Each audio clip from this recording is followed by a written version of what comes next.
Après 10 ans, loin des siens et loin de son peuple, le président Laurent Gbagbo nous est revenu le jeudi 17 juin 2021 avec une victoire magnifique sur toute l'adversité et après un procès international.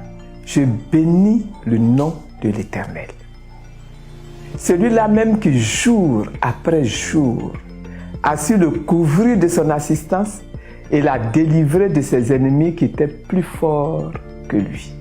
Par sa main forte et puissante, Dieu nous l'a ramené vivant. Il mérite que nous fassions monter vers lui nos actions de grâce. Chers frères et chères sœurs, le président Laurent Gbagbo est enfin parmi nous. Tout comme moi, vous avez été nombreux à lui réserver un accueil très chaleureux. Je vous en remercie et je vous en suis très reconnaissante. Notre vision commune d'une nation forte et souveraine, d'une nation réconciliée, moderne, prospère et ouverte, d'une nation remplie de justice et d'équité, le président Laurent Gbagbo l'a porté avec un brio inégalé encore aujourd'hui.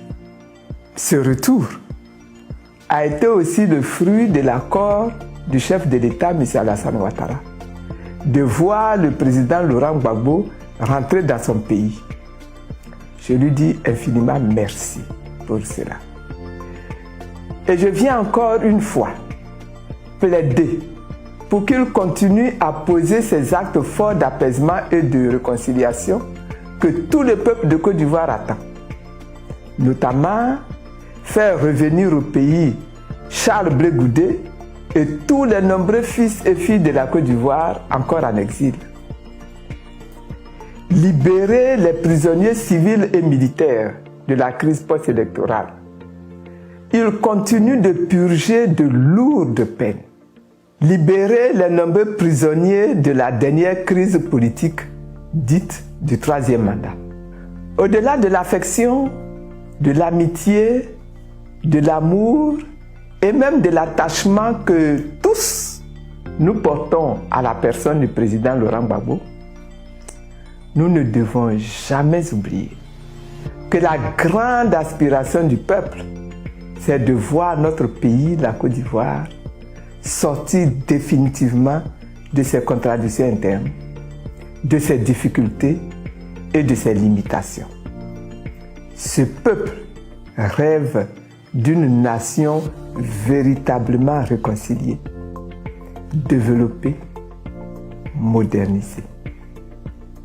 La profonde espérance que cette vision a su lever en nous perdure encore et ne veut ni ne peut s'éteindre.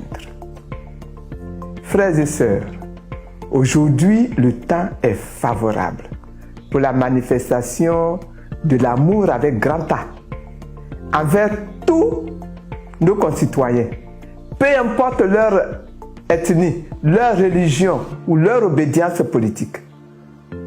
Le temps n'est plus aux imprécations. Ne donne donc aucune place à l'amertume, à la rancune, à la douleur, à la déception et à la colère. Levons-nous plutôt et avançons, nos yeux fixés sur la vision. Dieu veille. Il dirige tout. Il conduit tout. Ne quittons pas notre place. Restons calmes et gardons notre sang-froid.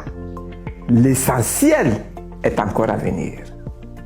Je voudrais en fait saisir l'opportunité de cette adresse pour vous exprimer toute ma joie, toute ma gratitude et ma reconnaissance pour l'attachement que vous avez manifesté à ma personne à l'occasion de la célébration de mon dernier anniversaire. J'ai été célébré en Côte d'Ivoire, dans plusieurs pays africains, en France, en Angleterre, au Canada pour ne citer que ces places-là. Des plateaux télé m'ont même été consacrés. Plusieurs vœux m'ont été transmis par des internautes sur les réseaux sociaux. Pour toutes vos marques d'attention et d'affection, je vous dis merci du fond du cœur. Je voudrais terminer mes propos en vous invitant une fois de plus à garder le cap, les yeux fixés sur la vision. Tout va bien.